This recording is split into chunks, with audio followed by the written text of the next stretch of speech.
युग आते रहे, सभ्यताएं बदलती रही।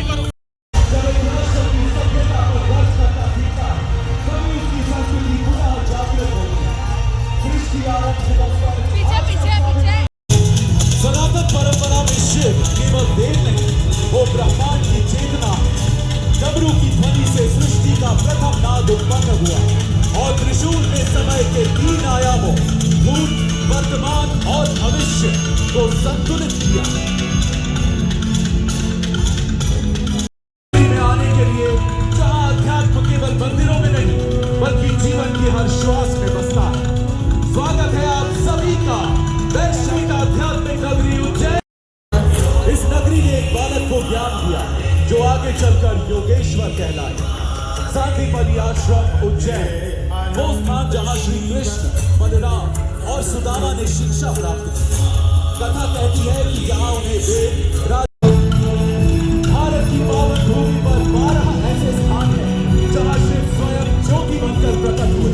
और उज्जैन में वो ज्योति केवल प्रकाश में जब ग्रह और नक्षत्रों की विशेष स्थिति बनती है तो उज्जैन में आयोजित होता है विश्व का एक महान आध्यात्मिक संगम सिंहस्थ, अलौकिक सिंहस्थ, जहां करोड़ों श्रद्धालु एक आस्था में जुड़ते हैं।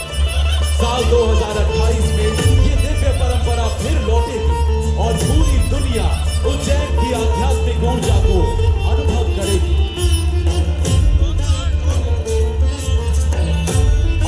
शुरुआत हुई, उसे हम आज विक्रम संवत के नाम से जानते हैं। आज भी भारत की सांस्कृतिक और धार्मिक परंपराएं उसी काल चक्र का अनुसरण करती हैं। और आज इसी पावन नगरी उज्जैन से विक्रम संवत 2083 का नया वर्ष प्रारंभ हो रहा है। ये केवल एक वर्ष का आरंभ नहीं, ये सनातन परंपरा की निरंतर धड़कन कल्पना मानव जीवन से कहीं अधिक विशाल है। एक कल्प ब्रह्मा का एक दिन लगभग 4 अरब 32 करोड़ वर्ष का होता है। कहा जाता है कि महाकाल की ये नगरी 84 कल्पों से भी अधिक काल से पवित्र मानी जाती है। कल्पों के परिवर्तन होते रहे, युग आते रहे, सभ्यताएं बदलती रही।